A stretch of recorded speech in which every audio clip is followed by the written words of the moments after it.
ఈరోజు మన చందమామ కథల్లో నల్లకోట రహస్యం అనే ధారావాహిక ప్రారంభం.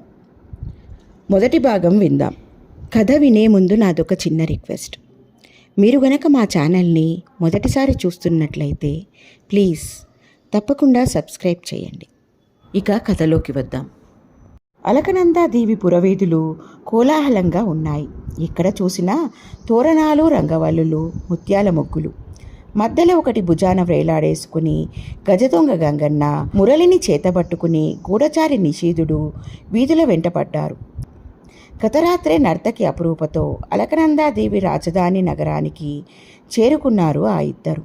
అలకనందాదేవి రాకుమారి జన్మదినోత్సవ సందర్భంగా నృత్య ప్రదర్శన పోటీల నిమిత్తం వచ్చిన నర్తకి రాకకు ఎవరూ ఎలాంటి అభ్యంతరము చెప్పలేదు. సరికదా, వసతి గృహంలో ఏర్పాట్లు కూడా జరిగాయి.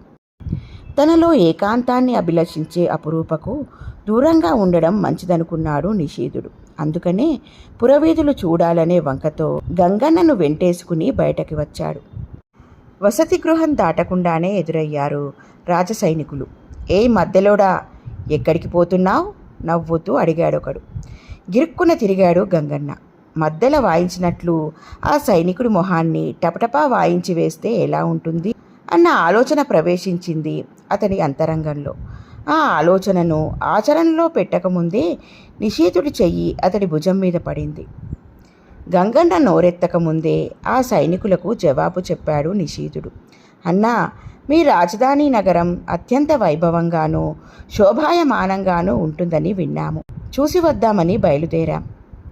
నిషీధుడి జవాబుకి మెత్తబడినట్లు కనిపించాడు ఆ రాజసైనికుడు. సరే పోండి, ఎక్కడ పడితే అక్కడ తిరగకండి అని హెచ్చరించి వెళ్ళిపోయాడు. మధ్యలో వాడంటాడా నన్ను? ఆ మాట అన్నవాడిని ఎడాపెడా వాయించేయకుండా నన్ను ఆపు చేస్తావా? ఇదేం బాగాలేదు ధీరా అంటూ రుసరుసలాడాడు గంగన్న. మధ్యలో వాడికుండే ధైర్యం ఎంతటిదో ఆ సైనికులకు తెలియకపోదు. నువ్వు మధ్యలో వాడివి కాదని అనుమానం కలిగిన మరుక్షణం నీ వీపు మధ్యలో వాయించేస్తారు ఆ సైనికులు. ఇక నోరు మూసుకు పద అని గద్దించాడు. గతుక్కుమన్నాడు గంగన్న. అది నిజమే. తను అంత దూరం ఆలోచించనే లేదు. తానెవరో నిషీధుడెవరో తెలిసిన మరుక్షణం అలకనందాదేవి రాజసైనికులు, గూఢచారులు ఊరుకుంటారా? పద ధీరా, ఎక్కువసేపు ఇక్కడే ఉంటే ఆ దొంగ నాయాళ్లకు అనుమానం వస్తుంది అంటూ తొందర చేశాడు గంగన్న. చిన్నగా నవ్వుకుంటూ వేగంగా అడుగులు ముందుకు వేశాడు నిషీధుడు. అమోఘంగా మధ్యలో వాయించేవాడి మాదిరి తలా చేతులు ఊపేస్తూ నిషీధుణ్ణి అనుసరించాడు గంగన్న. 2 వీధులు తిరిగి 3వ వీధిలోకి వచ్చేసరికి మేకులు కొట్టినట్లు నిలిచిపోయాయి నిషీధుడి పాదాలు. అతన్ని దాటి మరో 2 అడుగులు వేసి తిరిగాడు గంగన్న. ఏం జరిగింది ధీరా? ఎందుకలా ఆగిపోయావు అని అడిగాడు లోగొంతుకతో. జవాబు చెప్పలేదు నిషీధుడు. అతని చూపులు నిలిచిన చోటు తను దృష్టి సారించాడు గంగన్న. ఒక యువకుడు హుషారుగా నడిచి వస్తున్నాడు. నడుముకి ఒరలో కత్తి, తల మీద శిరాస్త్రాణము ఉన్నా ధరించిన దుస్తులు సైనిక దుస్తులు కావు. బహుశా అతడికి ఆ రోజు పని లేదేమో. కొత్త దుస్తులు ధరించి హుషారుగా వీధిన పడ్డట్టు ఉన్నాడు. ఆ కుర్ర వెధవని చూస్తే ఏమొస్తుంది ధీరా? ఆడపిల్ల అయినా కాదాయే. పోదాం పదా అంటూ నిషీధుని చేయి పట్టుకుని లాగాడు గంగన్న. ఆగు గంగా, ఆ కుర్రాడు ధరించిన దుస్తులు మన శ్రీశర్మ వేసుకునేవిలాగా లేవు అన్నాడు నిషీధుడు తల తిప్పకుండానే. అప్పటికి గాని గంగన్న ఆ యువకుణ్ణి పరీక్షగా చూడలేదు. అవును ధీరా, నిజమే. మన శ్రీశర్మ ఈ దుస్తులు వేసుకోవడం నేను చాలాసార్లు చూశాను. అలాగే ఉన్నాయి అన్నాడు. పద, ఆ కుర్రాన్ని ఓ పట్టుబట్టి చూస్తే గాని మనకి శ్రీశర్మ ఆచూకీ తెలియదు అంటూ అడుగు ముందుకు వేశాడు నిషీధుడు. ధీరా, నీకేమి మతిపోలేదు కదా? నీవా మురళి, నేనీ మధ్యలా వెంటబెట్టుకొని అతన్ని అనుసరించి ఎంత దూరం పోతాం? లోగొంతుకతో వారించాడు గంగన్న. ఆ మాట నిజమే. అవసరమైతే ఆ కుర్ర సైనికుణ్ణి వెంటాడుతూ ఎంత దూరమైనా వెళ్లాల్సి రావచ్చు. మురళిని చేతబట్టి తాను మధ్యలో వీపుల వేలాడేసుకుని గంగన్న అలా వెడితే ఇంకేమైనా ఉందా? చటుక్కున పక్కనే ఉన్న అంగడిలోకి జొరబడ్డాడు నిషీధుడు. రొంటిన ఉన్న సంచిలో నుండి ఒక బంగారు నాణాన్ని తీసి అంగడి యజమానికి ఇచ్చాడు. ఏం కావాలి అడిగాడు శెట్టి. శెట్టిగారు, మాకేమీ అవసరం లేదు. దయచేసి మీరు మా వాడి మధ్యలను నా మురళిని జాగ్రత్తగా చూస్తూ ఉండండి. మళ్ళీ వచ్చి తీసుకుంటాం. వీటిని వెంటేసుకుని నగరంలో అన్నీ చూడలేం అన్నాడు నిషీధుడు. ఆనందంతో పొంగిపోయాడు ఆ శెట్టి. కేవలం మధ్యలను మురళిని దాచి ఉంచినందుకు ఒక బంగారు నాణమా, పిల్లా జెల్లాలేని పిచ్చిమాలోకమా అన్నట్లు చూశాడు శెట్టి. అతని చూపులు పట్టించుకోకుండా వెనక్కి తిరిగాడు నిషేధుడు. అమ్మయ్యా, మంచి పని చేశావు ధీరా, ఇక నడు అని తొందర చేశాడు గంగన్న. అప్పటికే కొత్త దుస్తులు ధరించిన ఆ యువకుడు చాలా దూరం పోయాడు. వేగంగా అడుగులు వేస్తూ అతని వెన్నంటి నడక సాగించారు మిత్రులిద్దరూ. ఆ కుర్ర సైనికుడు విఫనీ వీధులన్నీ చూసుకుంటూ 4 ఫలాలు, ఒక సారా సీసా కొనుక్కుని ముందుకు నడిచాడు. మాంసం దుకాణంలో వేయించిన మాంసం కొన్నాడు. చూస్తూ ఉండగానే వాడు పొలిమేరలు దాటుతూ ఉండడం చూసి, ఇదేమిటి ధీరా, ఈ కుర్ర వెధవ ఇంత దూరం పోతున్నాడు, మనల్ని ఏ వల్లకాటికో తీసుకుపోడు కదా అన్నాడు గంగన్న. నిషీధుడు జవాబు చెప్పలేదు. 2 నిమిషాల తర్వాత ఒక తోటలోకి ప్రవేశించాడు ఆ కుర్ర సైనికుడు. అతన్ని అనుసరించిపోయి చటుక్కున ఓ చెట్టు చాటుకు తప్పుకున్నారు మిత్రులిద్దరూ. కుర్ర సైనికుడు అటూ ఇటూ చూసి ఒక పెద్ద చెట్టు కింద ఎండుటాకులను అటూ ఇటూ తోసి చదునుగా చేసి చతికిలబడ్డాడు. కాలు మీద కాలు వేసుకుని నడుం వాల్చాడు. సారాసీస మూత ఊడదీసి తాగుతూ మధ్య మధ్య మాంసం ముక్కలు తింటూ కూనిరాగాలు తీస్తున్నాడు. ఆ సీసా చూడగానే మొదలైంది గంగన్న మనసులో ఆరాటం. దారిలో ఓ సీసా కొని తెచ్చుకుని ఉంటే బాగుండేదని అనిపించింది అతనికి. పైకి ఆ మాట అంటే రణధీరు ఊరుకోడని తెలుసు. తొందరగా పోదాం ధీరా, కుర్ర వెదవ అంత సీసా తాగితే ఎందుకు పనికిరాడు అంటూ మహా జాలిపడిపోనారంభించాడు గంగన్న. అతని కోసం కాకపోయినా మరీ తాగటం శృతిమించితే ఆ కుర్రాడు మాట్లాడే స్థితిని దాటిపోతాడేమోనని భయపడ్డాడు నిషీధుడు. అందుకని 4 అంగల్లో పోయి ఆ కుర్రాడి ముందు నిలబడ్డాడు. అప్పటికే మైకం కొంత తలకెక్కిన ఆ కుర్రాడు నిషీధుడు వంక, అతని పక్కకు వచ్చి నిలబడిన గంగన్న వంక చూశాడు. హలా సోదరులు, ఇప్పుడు వచ్చారే? కొంచెంసేపు ముందుగా వచ్చి ఉంటే మీరు నాతో కలిసి తాగేవారు కదా అన్నాడు నవ్వుతూ. అడుగు ముందుకు వేశాడు గంగన్న. చూడు తమ్ముడు, మేము రాజుగారి అంతరంగిక గూఢచారులం. మన సైనికులలో ఎవరు క్రమశిక్షణ లేకుండా ప్రవర్తిస్తున్నారో తెలుసుకుని ఆ విషయం వారికి నివేదించడమే మా పని అన్నాడు. అయ్యా బాబోయ్, మన్నించండి దొరా, క్షమించండి అంటూ లేవబోయి సీసా వదిలేశాడు ఆ కుర్రాడు. కింద పడబోయిన సీసాని మధ్యలోనే అందుకుని చటుక్కున చెట్టు చాటుకు తప్పుకున్నాడు గంగన్న. అదేమీ పట్టించుకోకుండా కుర్రాడి ముందు మోకరించి కూర్చున్నాడు నిషీధుడు. చూడు బాబు, వృద్ధిలోకి రావాల్సిన వాడివి. ఇలా తాగి తందనాలు ఆడడం అంత మంచిది కాదు. ఒక్క విషయం చెబితే నీ గురించి రాజుగారికి ఫిర్యాదు చెయ్యం అన్నాడు. అడగండి అన్నగారు, మీరు అడిగితే ఏ విషయమైనా చెబుతాను అంటూ పడిపడి దన్నాలు పెట్టాడు ఆ కుర్ర సైనికుడు. నువ్వు వేసుకున్న దుస్తులు ఎవరివి అని అడిగాడు నిషీధుడు. నావే. అప్పటికే సారాసీస ఖాళీ చేసి తిరిగి వచ్చాడు గంగన్న. ఈ కుర్రకుంక అలా జవాబు చెప్పడు ధీరా అంటూ వాడి మెడ పట్టుకుని పైకి ఎత్తేశాడు.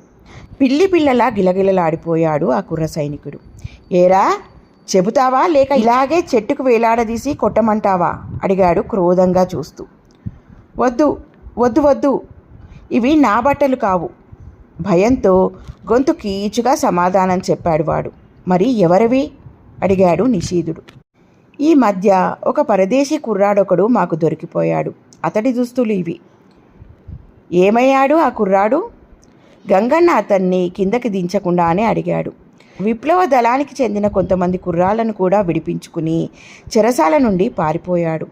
ఆ తరువాత పరదేశిని మాధవుడు అనే కుర్రాన్ని మేము వెంటాడాము. మాకు దొరకకుండా పారిపోయే ప్రయత్నంలో మాధవుడు ఆ కుర్రాడు మరణించారట. అందుకని పరదేశీ కుర్రాడి దుస్తులు నేను తీసుకున్నాను అని వివరంగా చెప్పేశాడు ఆ కుర్ర సైనికుడు. నిషీధుడి వైపు చూశాడు గంగన్న. ఇంకా ఆ కుర్ర సైనికుడి నుండి తెలిసే విషయాలు ఏముంటాయి? వదిలేయమన్నట్లు సైగ చేశాడు నిశీధుడు. పిల్లిని విసిరినట్లు చెట్టు మొదలుకేసి విసిరాడు గంగన్న. నడుం కలుక్కుమందేమో కెవ్వుమన్నాడు ఆ కుర్ర సైనికుడు. జాగ్రత్త, మా గురించి మేమిలా అడిగినట్లు గాని ఎవ్వరికీ చెప్పవద్దు అని హెచ్చరించి కదిలాడు గంగన్న. ఇద్దరూ తోటలో నుండి బయటకు వచ్చారు. ఇది నిజమంటావా ధీరా? మన శ్రీశర్మ మరణించినట్లేనంటావా? కంపిస్తున్న స్వరాన్ని అదుపులో పెట్టుకుంటూ అడిగాడు గంగన్న. తల అడ్డంగా తిప్పాడు నిశీధుడు. శ్రీశర్మ అంత తేలికగా సామాన్య సైనికులకు దొరికి ప్రాణం పోగొట్టుకుని ఉంటాడంటే నేను నమ్మను. ఆ మాధవుడనే కుర్రాడితో పాటు ప్రాణాలు పోగొట్టుకుంటాడా? ఏదో ఎత్తువేసి ఉంటాడు. కాకపోతే శ్రీశర్మ గురించి తెలుసుకుందామని అనుకున్న మన ప్రయత్నం ఎక్కడుందో అక్కడే ఉండిపోయింది. కథ మొదటికే వచ్చినట్లుంది అన్నాడు గాఢంగా నిట్టూరుస్తూ. నువ్వు అధైర్యంగా ఉన్నావేమో అనుకున్నాను ధీరా. ఇక పర్వాలేదు, మన వాడి ఆచూకీ ఎక్కడో అక్కడ తెలియకపోదు. పద అంటూ దారి తీశాడు గంగన్న. వెనక్కి తిరగడం కంటే మరో దారి లేదు. ఆలోచిస్తూనే అడుగులు వేస్తున్నాడు నిశీధుడు. ప్రభుసం గూఢచారిలోలా చెప్పిన వివరాల ప్రకారం అయితే తను కనుక్కోవలసిన నల్లకొండల్లోని పులిందుడనే వాడిని. కానీ శ్రీశర్మ విషయం తెలియకుండా ముందుకు పోవడం ఎలా? ధీరా, ఎలాగో ఇంత దూరం వచ్చాం.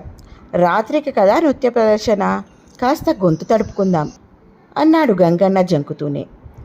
ఏం తాగింది చాలేదా అంటాడేమో అనుకున్నాడు గంగన్న. ఏ కలనున్నాడో తల ఊపాడు నిశీధుడు. హుషారు పుంజుకుని అటువైపు నడక సాగించాడు గంగన్న. కుర్ర సైనికుడు శ్రీశర్మ దుస్తులు చేజిక్కించుకున్నాడు. శ్రీశర్మ పట్టుబడక ముందో పట్టుబడినాకనో మిగిలిన సైనికులకు తెలిసి ఉండాలి మరికొన్ని వివరాలు. సారా అంగడి లాంటి చోట్ల గుమిగూడతారు సైనికులు విరామకాలంలోనూ సెలవు దినాల్లోనూ. తాగే అలవాటు ఉండాలే గాని ఖాళీ అంటూ దొరికితే చాలు ఉదయము సాయంత్రము అనే పట్టింపు ఉండదు తాగుబోతులకి.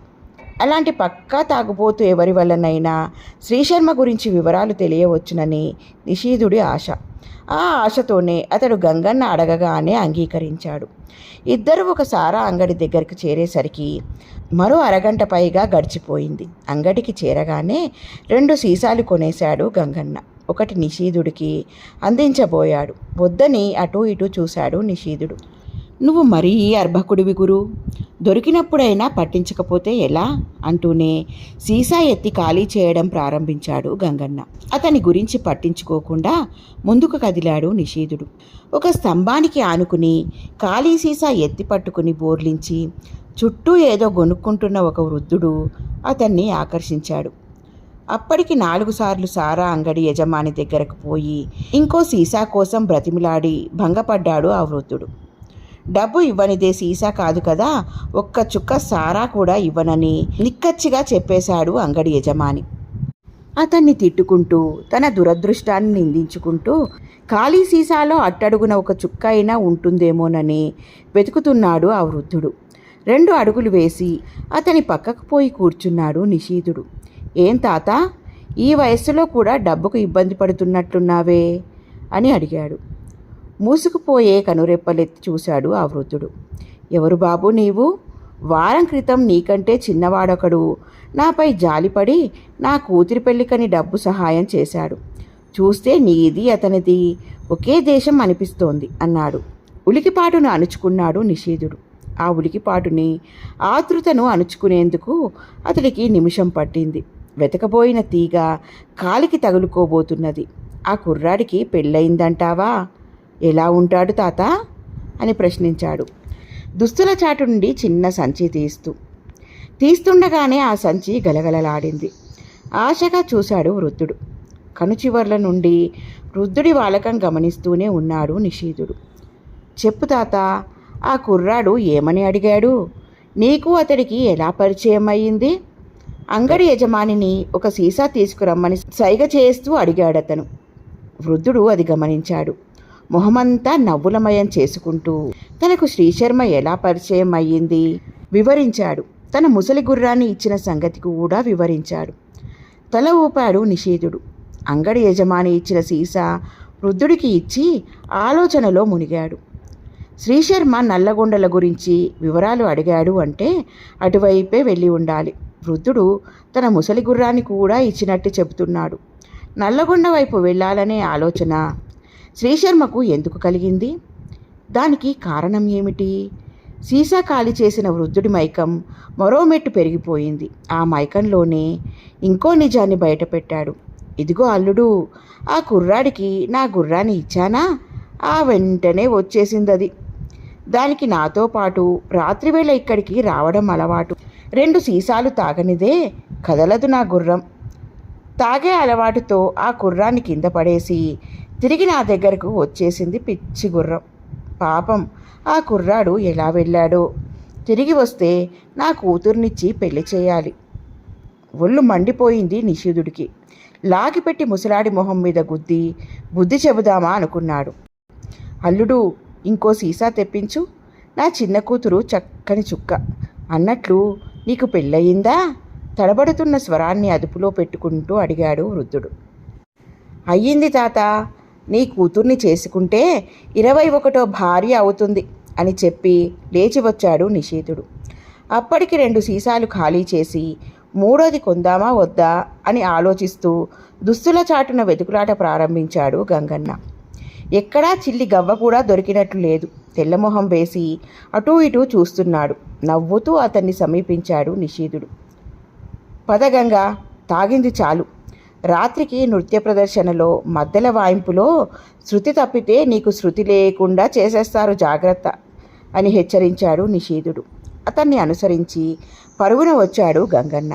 మన శ్రీ గురించి ఏదో విషయ సేకరణ చేసినట్లున్నావే, ఏమైనా తెలిసిందా అని అడిగాడు. చిన్నగా చెప్పాడు నిషేధుడు. అంతా విని తల ఊపాడు గంగన్న. రాత్రి దాకా ఎందుకు తీరా? ఇక్కడే నల్లకొండల్లోకి బయలుదేరితే సరిపోదు అన్నాడు. మనం నర్తకితో వచ్చాం. ఆమె నృత్య ప్రదర్శన సమయంలో మనం లేకపోవడం వల్ల ఆమె ఏదైనా చిక్కుల్లో పడవచ్చు.